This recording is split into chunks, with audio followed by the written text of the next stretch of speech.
Let me know when you see the target area and I'll start the countdown. In Afghanistan, terrorists come out under the cover of night. Got a vehicle moving out. One of the vehicles moving right now. You're in the clear to engage it. But this time, darkness fails to protect them. Here we go. The Afghan rebels were attacked by an American strike plane firing lethal laser-guided missiles. But leading the attacker to its prey was a shadowy flying spy called the Predator. Predator is an unmanned aerial vehicle, or UAV. This plane has no windows because it has no pilot inside. It is a remote-controlled airborne robot that is flown by pilots sitting on the ground. Its powerful cameras can spy on enemies day or night. And this visual information can tell commanders where the enemy is located and when to send in strike planes to attack. Its own missiles have destroyed critical targets in Afghanistan and Yemen, making Predator the UAV star. But it is hardly alone. 3, 2, 1, launch. From flying spies that fit in your pocket to soaring jets that roam halfway around the world, today's UAVs are capable of far more than aerial surveillance, and in time may completely change the way we fight wars. And it could be, someday, that someone is flying a simulator someplace in the United States, which is actually flying a combat vehicle someplace else. But many of our UAVs have been shot down or crashed all on their own, leading some analysts to wonder if they are as good as their backers claim. We continue to be several years and several $1 billion away from actually fulfilling their promise. Yet that very promise, to know an enemy's whereabouts, to fight air wars without pilots, could make UAVs the most significant weapons of the 21st century. The bombs have just been released. Spies that fly, coming at you on Nova.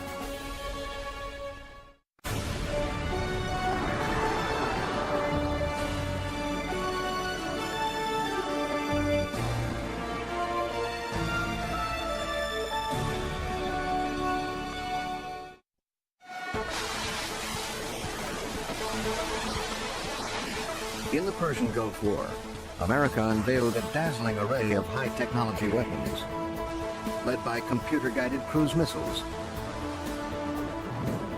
precision bombs, and stealthy aircraft invisible to Iraqi radars. If and when the U.S. goes to war again, these weapons will be a crucial part of our arsenal. And so too will unmanned aerial vehicles like the Predator. These flying spies have recently been successful at locating dangerous missile launchers in Iraq and eliminating terrorist threats in Yemen and Afghanistan. Command is accepted. Without the need for cockpits or pilots, UAVs can assume a variety of shapes and perform tasks manned aircraft could not or should not do. Today, the military is actively developing full combat UAVs that can withstand punishing G-forces human pilots could hardly bear. And UAVs will be able to go into areas where chemical, biological, or even nuclear weapons would threaten the safety of piloted aircraft. These capabilities do not exist yet. But what UAVs can do right now is spy on an enemy with extraordinary precision. Okay, I've got him. You got the target? Yeah. A development that has taken billions of dollars and over 5 decades to achieve.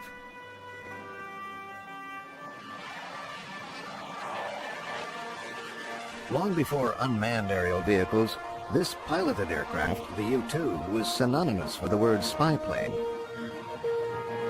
and for a time was America's best-kept Cold War secret. There's a wonderful memo from Edwin Land, the founder of Polaroid, writing to the director of the CIA in 1954 saying, you ought to get into this program of overhead photography. I know just how to do it. One flight will take pictures of a strip of the Soviet Union 250 miles wide and 2,500 miles long. Imagine what you can see then. CIA went ahead with it. The U-2 could cruise 12 miles above the Earth for hours at a time and take still photographs from this dizzying height. Its panoramic cameras held a mile-long spool of black and white film that produced photographs of such detailed resolution. Their quality has rarely been matched, even today. And since the Russians could not reach them with fighters or missiles, U-2s had free rein to photograph the most secret Soviet military sites. Your eye will be drawn. But it took a trained analyst to understand what the photos revealed. Now, one of the things that the Soviets did, they had a penchant for what we call horizontal security. So that their strategic installations, they would have as many as 4 or 5 fences. And that's very visible from above. So, 1, 2, 3, 4, 5 fences. So finding missile sites in the Soviet Union, it wasn't that hard. For the pilots who captured these images, the long photographic missions were anything but easy. If a U-2 pilot is flying for, let's say, 9 hours plus, one of the problems that you have to worry about is basically staying awake sometimes because you're in an orbit for long, long periods of time. There was no provision for defecating. The U-2s were offered diapers, and they turned it down. You know, I have flown over denied territory after a period of time in a spacesuit. I mean, you just physiologically can't stay there any longer. But soon there was a far greater problem for U-2 pilots when the latest Soviet surface-to-air missiles could shoot them down. The first pilot to get hit was Francis Gary Powers. Though he survived, the wreckage of his plane revealed the extent of U.S. spying. In Moscow, Nikita Khrushchev is shown as he told the Soviet Presidium. Powers was politically embarrassing to the United States, but the U-2 did not stop flying, and in 1962 proved its immense value to the American public. This government, as promised, has maintained the closest surveillance of the Soviet military buildup on the island of Cuba. In October of 1962, U-2s had taken photographs showing the Soviets building secret ballistic missile sites on Cuba. Area. This was all new since the last time we had seen the area, which was about... Dino Brugioni was one of the first to see the evidence. But what drew their eye was that these objects didn't belong. This is ranch country. And here they were seeing 100-foot tents, 65-foot objects, and, you know, these weren't manure spreaders or these weren't things that you would associate with a ranch. Armed with this conclusive evidence, President Kennedy challenged the Soviets to remove the missiles or else. It shall be the policy of this nation to regard any... The Russians backed down, withdrew their missiles, and the crisis subsided. I may say, gentlemen, that you take excellent pictures. The work of these 2 units. Although the U-2 was hero of the moment, there is a little-known irony to the story. Even before the Russians withdrew, U-2 pilot Rudolf Anderson was killed over Cuba when his plane was shot down by Russian-made surface-to-air missiles. Piloting a spy plane was becoming extremely hazardous. Fortunately, America had developed another aerial spy that could take on dangerous missions risk-free because it was unreachable and unmanned. The Corona spy satellite orbited above the range of conventional weapons and was capable of even far greater surveillance feats than the U-2. I'll give you the basic comparison. There were 24 flights of U-2s over the Soviet Union from 1956 to 1960. The 24th was Powers. The first single Corona spy satellite mission took more footage of the Soviet Union than all 24 of those flights put together. Corona's cameras were programmed to snap pictures only when its flight path brought it over targeted areas. But how would it get its film back? Unlike the U-2, satellites cannot land. So Corona had to jettison its spent film in capsules, which were plucked out of the air by catcher planes. As ridiculous as it seems to be catching canisters of films out of middle air with a net, they brought back miles of footage of the #1 adversary the United States faced. The Corona satellite system worked like a charm. But the information it provided was days old by the time the film got down and developed. This would soon change when virtually all satellites, regardless of their function, carried transmitters that could send data back to Earth electronically. And once surveillance satellites could transmit pictures instantaneously, they looked like the perfect aerial spies. But they weren't. One of the problems with satellites is that they're moving very rapidly over the face of the Earth, and so if you really want to take a picture of something where you need to loiter for a long period of time, the satellite does not allow you to do it. In fact, it takes sometimes hours or even days to be able to come back to that same point and take another picture. This means an enemy could evade a satellite by moving itself or its weapons. Although U-2s were better at tracking enemy movements, they could still be shot down. So our best aerial spies were becoming too vulnerable and too slow.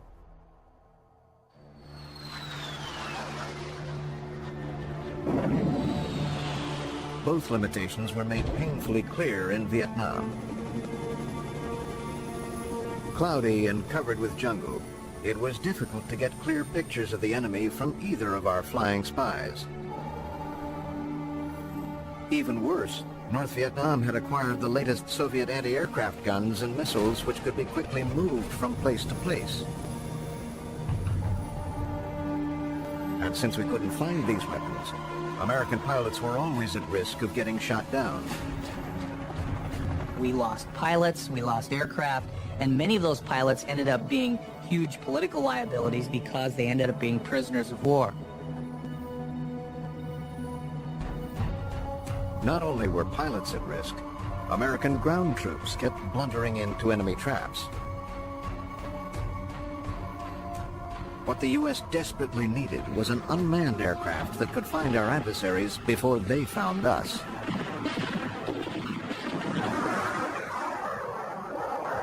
Our first UAV was a target decoy called Lightning Bug. The military outfitted the jet-fast drone with automatic cameras and a primitive computer that let operators program its route by setting target points on a map and calculating the speed and altitude required to reach them.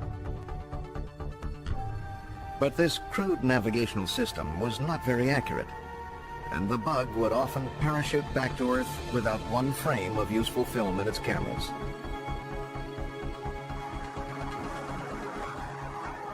Toward the end of the conflict, it did bring back some useful photographs, but not enough to justify its extraordinary cost. The Lightning Bug still is the most expensive drone system the United States has ever bought. In today dollars, it's about $4.5 billion were sunk into that system to give us unmanned aerial reconnaissance over Vietnam and China. Lightning Bug was too ambitious for its time. It lacked the sophisticated computer and guidance technology available to later UAVs. But Vietnam would also reveal the limitations of other weapon systems as well. And in the years following the war, the military would concentrate on developing stealthier aircraft and precision-guided bombs. But building a better UAV would fall to the Israelis. In 1982, the on-again, off-again Arab-Israeli conflict burst into a full-scale war in southern Lebanon's Bekaa Valley. Here, too, Soviet-made surface-to-air missiles wreaked havoc on an air force.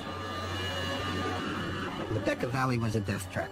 There was so much sophisticated Russian equipment, both the radars to operate in the anti-aircraft missiles and the anti-aircraft equipment, that the Israelis had to find a solution to counter this very, very severe threat.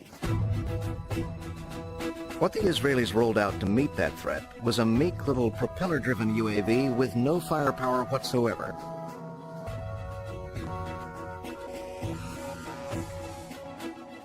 A much simpler concept than Lightning Bug. It was controlled from the ground with radio signals, just like a big model airplane.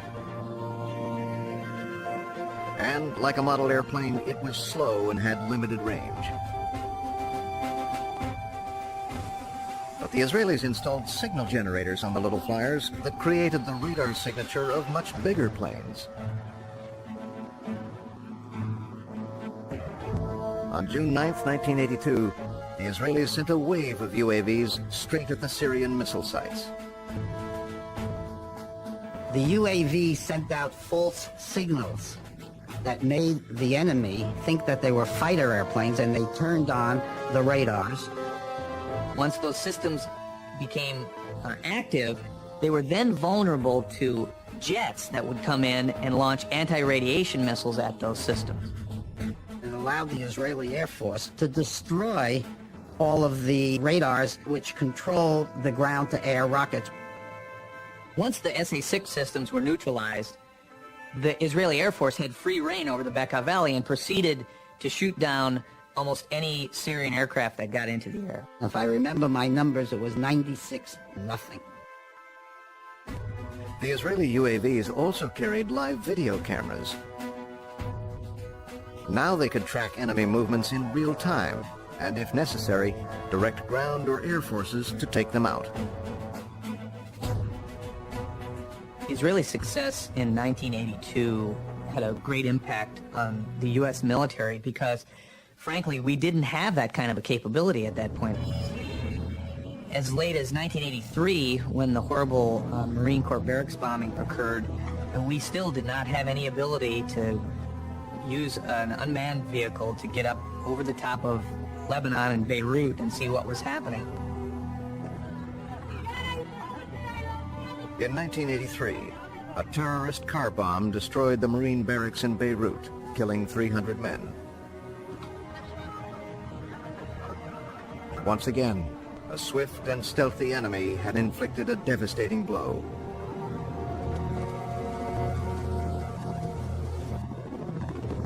So the U.S. quickly developed its version of an Israeli-style UAV to help keep track of enemy activities on the ground. Called Pioneer, it first saw action in the Gulf War. It was not impressive looking, but it had powerful video cameras and could stay aloft for hours at a time.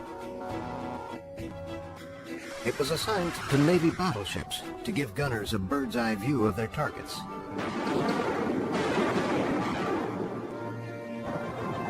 They saw the result immediately of where the shells landed, and then if they had to fire more or go to the left 100 yards or go to the right 100 yards or go further out 50 yards, real-time targeting and damage assessment. Perfect real-time intelligence and results. Taking off from the battleships was easy. Landing was not, because the Pioneer had to be caught in a net. They managed to catch it most of the time, but the result often grounded the plane for repairs.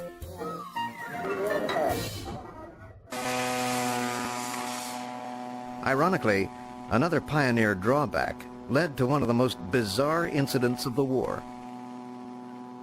Really, the Pioneer is not totally stealthy. Had a kind of a loud lawnmower type of an engine, and the Iraqis finally figured out that when you'd hear this lawnmower engine overhead, soon thereafter there were very large rounds that would descend on them from these battleship guns. And so Iraqi soldiers actually surrendered to a UAV. They waved the white flag because they knew when I hear the lawnmower engine overhead, rounds were going to follow. Small UAVs like the Pioneer have limited range and flight time. They are beneficial to the Israelis because their enemies are nearby. But they are not as strategically useful to the United States. The United States is a big country, our enemies are big, we operate over very long ranges, and so for the United States, we basically need much larger drones that can fly for a longer time, and until recently the technology simply wasn't there to do it reliably. The Pioneer can fly only if it can receive the radio signals sent from the ground station. This line-of-sight link is also necessary to get video images back to the station. Once it flies over the horizon, the link is broken and the plane cannot function. To defeat the curve of the Earth, a UAV needs another plane or satellite to relay the signals back and forth. Such a UAV would need more room for a satellite receiver and a powerful transmitter. And if it could also access global positioning satellites, it would know its location over the Earth at all times and would never waver off course. The first UAV that could do all of this was the Predator. The real key to making Predator different than what we had before is the fact that the airplane will fly for 40 hours, if you want it to stay that long. You eliminate all this transit time back and forth that you have with smaller tactical airplanes. The Predator was first used in 1995 over Bosnia. It was a very long loitering system that could fly at about 20 or 25,000 feet. It was quite successful early on. It was a revelation to many of our commanders who for the first time could watch in real time on their desks a television that was giving them imagery of action that was occurring in Bosnia. In Bosnia, Predator had a mixed reputation because icing problems caused it to crash. We're there, start talking. But its performance improved by the time it was used in Afghanistan. That's primitive. Predator is extremely difficult to see or hear. This one is flying at less than 1,000 feet. At 20,000 feet, it is virtually impossible to spot. It has a long 50-foot wingspan that helps it glide and hover on very little fuel. Its upside-down tail protects the propeller, which is in the rear, so it won't block the view of its cameras and other sensors located underneath in a swiveling mount.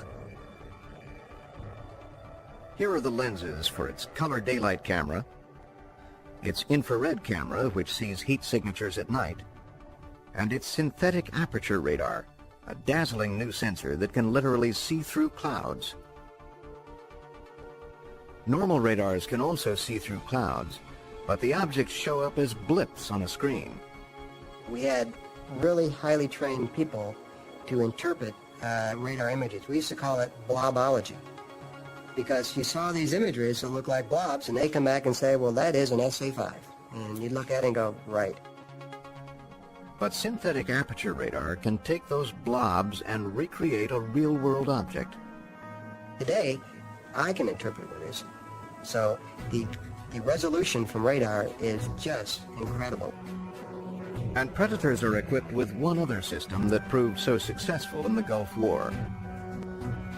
We also carry a laser designator so that we can designate for missiles fired from Predator or from missiles fired from tactical airplanes. Once Predator was armed with precision-guided Hellfire missiles, it became a killer as well as a hunter, and today performs both missions. The Predator is operated from a ground control station which is brought to the closest and safest airfield.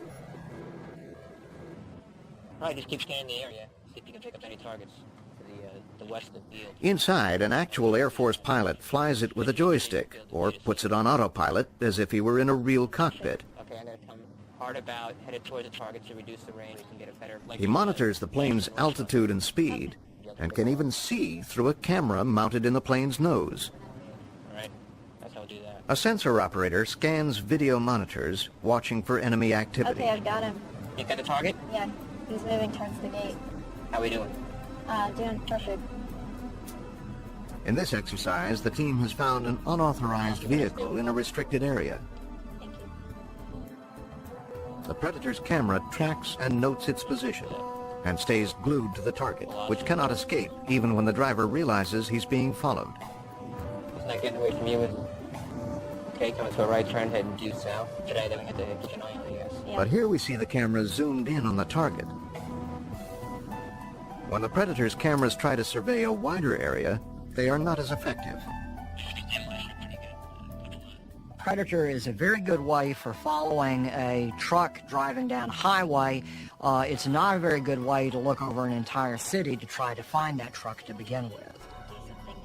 It's very much like looking through the proverbial soda straw. If you know where the target is, if you know pretty much what you're looking for, it's a good way to keep track of that target, but that narrow field of view camera really isn't going to help you find things unless you already know where they are.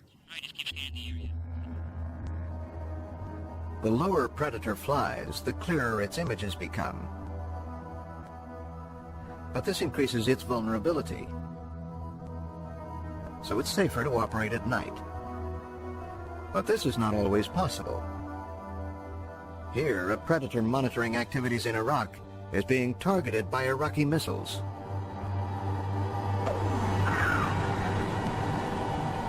Although this one missed, others have not, as we see in this Al Jazeera footage. But downed Predators are perhaps the best argument for using UAVs in the first place. Predators are often put in harm's way that manned airplanes would not be put in that same situation. We sometimes have to put Predators in an area where they have to persist at low altitude.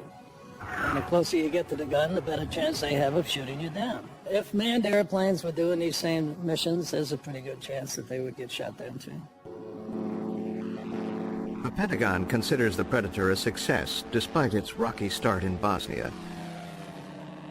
Today, it's helped spawn a whole new generation of UAVs,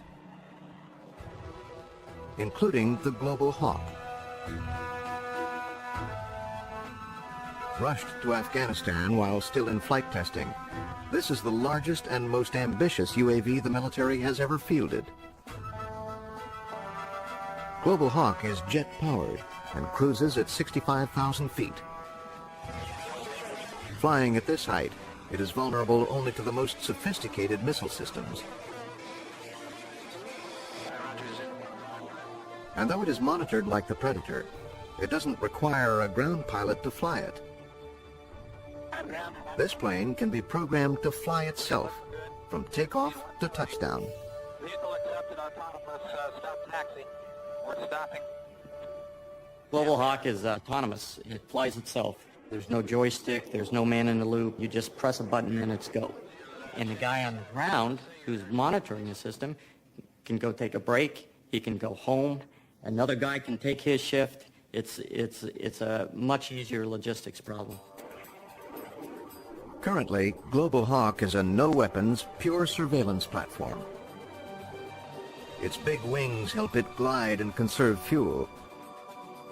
And it has recently flown from California to Australia on automatic pilot and without refueling. Once there, it proved the extraordinary capacity of its 3-foot resolution cameras. At 12 miles high, its infrared night camera can not only see planes on an airfield, it can detect the heat signatures, like fingerprints, of those jets that have just taken off. And because it flies higher than Predator, the Global Hawk can survey a much wider swath of terrain. What made Global Hawk important in Afghanistan was for the first time you could have a surveillance system that could loiter for a very long time over the target and hit many, many targets of interest. Whereas the Predator was a propeller-driven system that is very slow and could only loiter over one area for a certain period of time. Even though it's not an operational system yet, Global Hawk was very important to our operations in Afghanistan. But the 2 Global Hawks sent to Afghanistan both crashed. And so too did this prototype, which we see going down over a California test range.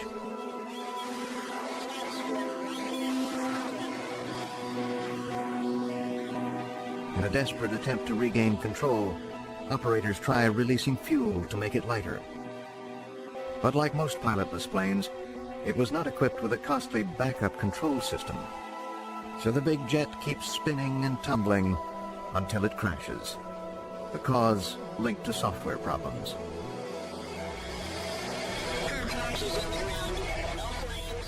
Most of our manned aircraft have multiple systems that can take over in case of failure. The issue is expense. How much do you want to spend to make it a reliable system? And the plain facts of the matter is that UAVs are expensive.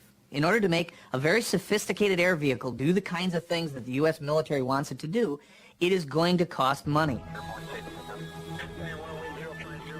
The sales pitch for UAVs used to be that they were cheap and expendable. 2 feet right, looking good. At $40 million each, the Global Hawk already costs more than many manned aircraft.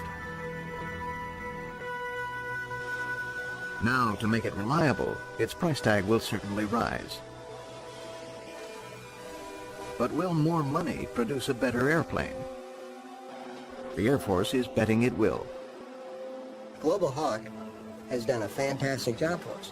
We're going to make it better by what we have found from some of these minor setbacks.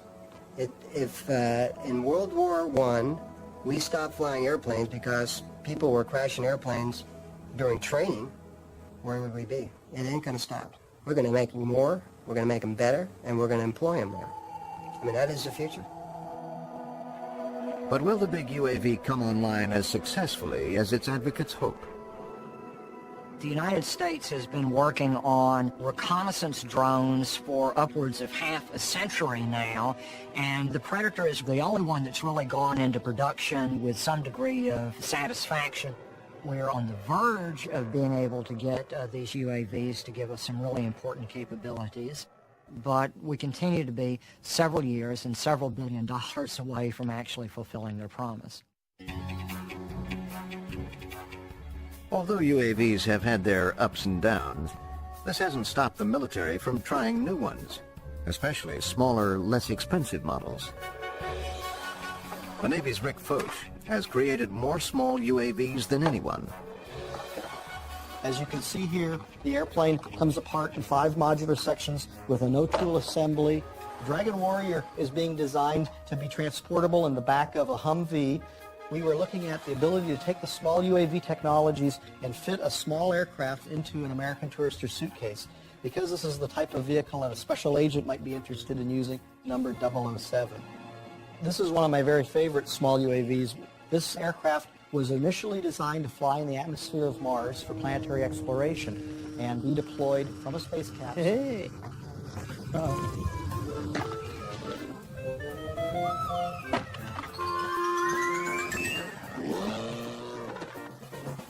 The history of small UAVs reveals far more failures than successes. But these miniature flyers at least have the virtue of being vastly cheaper and a lot more fun.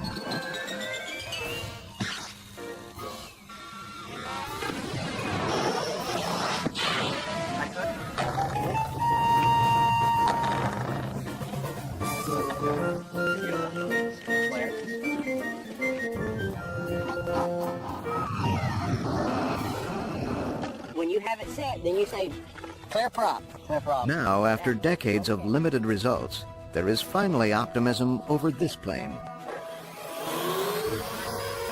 Originally developed in Rick Foch's laboratory, it is called Dragon Eye.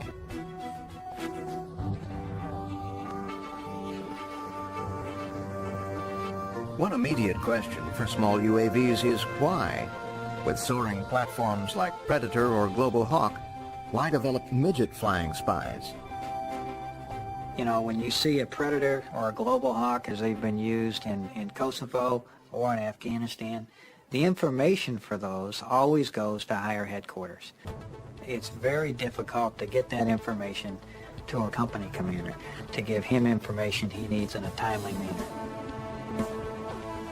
The Marines want Dragon Eye to help ground units facing dangerous missions. Situation. Enemy reconnaissance forces have been detected in the vicinity of the town of Upshur. In this exercise, they're seeing if a regular squadron commander can figure out the best strategy for using it. UAV detachment. What I want to know is this route is unimpeded. I'm going to need to know that right away, so if we need to change our route from the attack position, The little UAV operates just like the big ones, only on a much smaller scale. I think somebody on this antenna flash or camera. Its ground station is a rugged laptop computer, which controls the plane's flight and receives video signals from its tiny camera. The men can also see the video in glare-proof glasses. Up, sure, I'm changing it to an orbit, sir. Dragon Eye can deploy from almost anywhere, and its real-time video surveillance should make this kind of assault far less dangerous. He can take that UAV, fly it along his route that he wants to walk, and it will tell him what's on that route. Is there any kind of threats, vehicles, hazards, anything he needs to be aware of? Then when he gets to the town, he can set that UAV up in an overhead orbit, so he'll have real-time surveillance on what's happening in that town so that he can act on it. Without Dragon Eye, the Marines would have had to send an advanced team to scout the road to town and the nooks and crannies between the buildings. This is the most dangerous assignment any soldier can face, particularly in an urban setting. Dragon Eye is easy to launch with a store-bought bungee cord. But one of its biggest problems right now is training non-pilots to fly it. A task much harder than it looks. Come on, baby. You can make it. You can do it.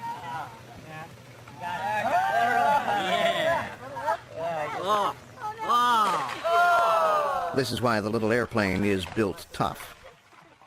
The vehicle is designed for landings where it can crash. If it comes apart, you can put it back together, reassemble it, and fly it again. Good airplane. Here's your winds. Coming on 165 at 7 miles per hour. You're going to hit your first waypoint after your launch sequence. The goal is to make Dragon Eye virtually autonomous so that anyone can fly it. What we're going to do first is we'll fix your knees. Okay? Can you blink? Marines would simply have to plot its proposed course on a video map, Grab this and move it. Now look at the bottom now where your finger is. Look at your then let the plane's laptop computer fly it along a pre-assigned route. So now, and then do your second waypoint over here. At the moment, the jury is still out on Dragon Eye. But more importantly, many in the military wonder if this small UAV is small enough. Like this. 3, 2, 1, launch.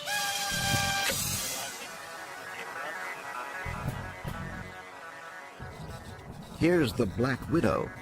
It works like a Dragon Eye, but is the size of a portable CD player. It was created by AeroVironment's Matt Keenan. Okay, here we go. The remarkable 6-inch flying disc can stay up for 30 minutes at altitudes of 600 feet or more. All right, I'm just coming over the wash now. I can see all the buildings. It returns high-quality video images from a camera about the size of a penny. And I'm up at a 500 feet.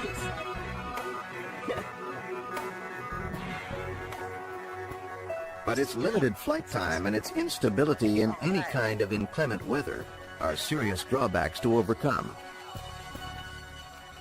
When you have a military mission, you can't wait for the wind to stop blowing to deploy your vehicle to find out if there are bad guys on the other side of the hill.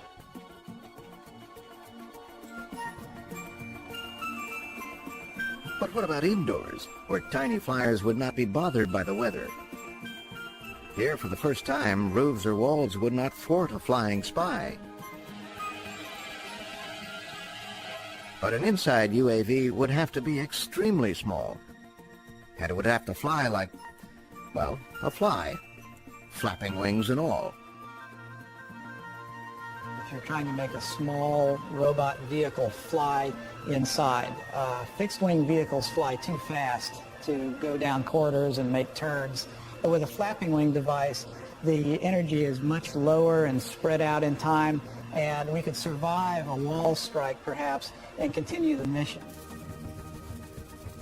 A bug-like flyer once seemed impossible, but at the cutting edge of UAV technology, researchers like Rob Mickelson are studying the complex process of insect flight in an effort to build a micro-UAV. Insects and birds flap their wings. This not only propels them forward, it gives them the lift they need to achieve flight. Fixed-wing flyers work differently. They need speed and airflow around their wings to create enough lift to fly.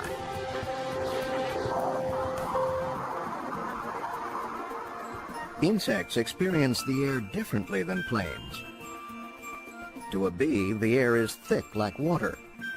In fact, insects do not so much fly as swim. Microflyers that work like this would make the perfect spying flies, if we could only figure out how the real ones do it. One of the problems to date is that we didn't understand how insect flight really works. Most people are probably familiar with the old adage that the bumblebee is impossible. Well, that's only because the equations for flight didn't account for all that was going on in a bumblebee wing. Clearly the bumblebee flies, the equations just didn't show it. Today, researchers are getting close to solving the puzzle. They now know that insects use their wings to create powerful air currents and wakes, and then use those currents to help propel them along. It turns out that insects are capable of extracting energy from the wake of the previous stroke. This occurs simply because when a wing moves through the air, it's inducing flow behind the wing. And as the wing flips back, some of that flow is actually directed back towards the wing. So effectively, it's increasing the velocity at which the wing is moving. Michael Dickinson studies the wing motions of flies with an eye toward replicating their movements mechanically. Flies have a remarkably sophisticated control system that enables them to maneuver and fly stably. And I think there are many lessons we can learn from flies as we begin to design a robotic insect. He calls his mechanical wings RoboFly and places the flappers in mineral oil to recreate the resistance tiny insects receive from the air. RoboFly allows us to generate wing motions that might be useful for our robotic insect. We can easily test the efficiency of various wing motion patterns before trying to program them into a small robotic insect. Even if we understood all the mysteries of insect flight, creating a robotic version this small seems a daunting task. Not to mention the minuscule video camera it would have to carry. And there is also the question of power. Our smallest micro-vehicles still rely on batteries. A very tiny UAV could not carry the weight of a battery with enough juice to fly it. One alternative might be heat or solar cells. Solar cells are already powering the giant Helios UAV, which can reach 100,000 feet and stay aloft for months at a time. What would a drop of this kind of energy do for a fly-sized UAV? Until we solve the power problem, a micro-UAV will have to await the distant future. But there's no doubting the advantage these tiny spies would give the military. Indoors, there are no assets that can provide information back to warfighters that are about to go into a building. You can have crawling robots, ordnance disposal robots that can climb stairs and come down hallways to look for things, but these are large, clunky devices and are easily noticed. What you'd really like to have is a device that can penetrate deep within a building in a very short amount of time to be able to find hostages, find illegal activities going on inside the building, any number of things that would be of interest to covert agencies or the military. While the search for microflyers is still in the lab, the military has scores of UAV programs in active development. And the reason for this is fairly simple. They will change the way wars are fought. UAVs are integral to the U.S. military's vision of fighting standoff wars that limit the risk to our own soldiers. In this futuristic scenario, data from UAVs, radar planes, and orbiting satellites can be monitored from distant control centers. Themselves to drop some weapons. These images would provide much of the information decision makers need to direct and even fight wars far from the battlefield itself. The UCAV has just taken a summer image. The bay doors have just opened. The bombs have just been released.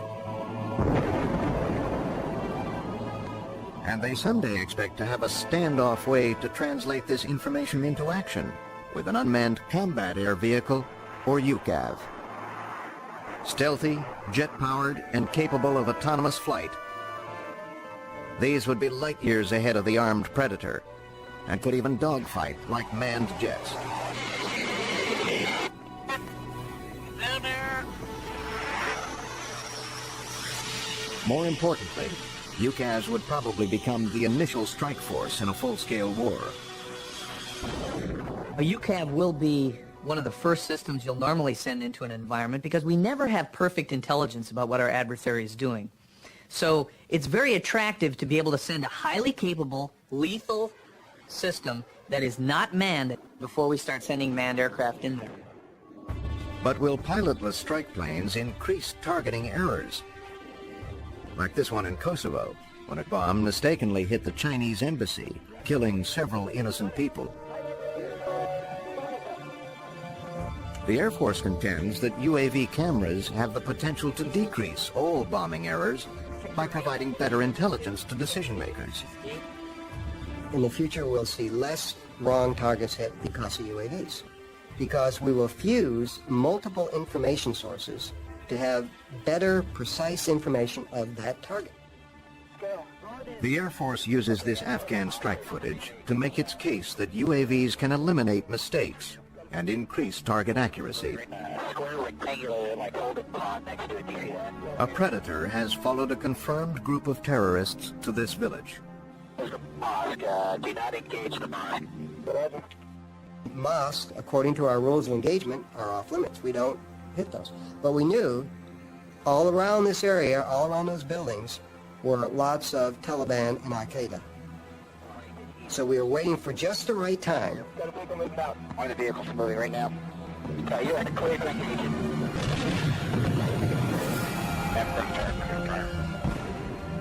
As instructed, the mosque was spared. But the terrorists were hit with lethal accuracy by a manned strike plane directed to this spot by an unmanned Predator.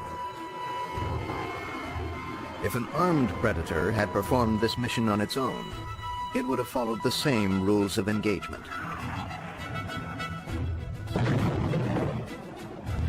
But as unmanned planes assume a greater combat role, will our Top Gun pilots resist the coming regime?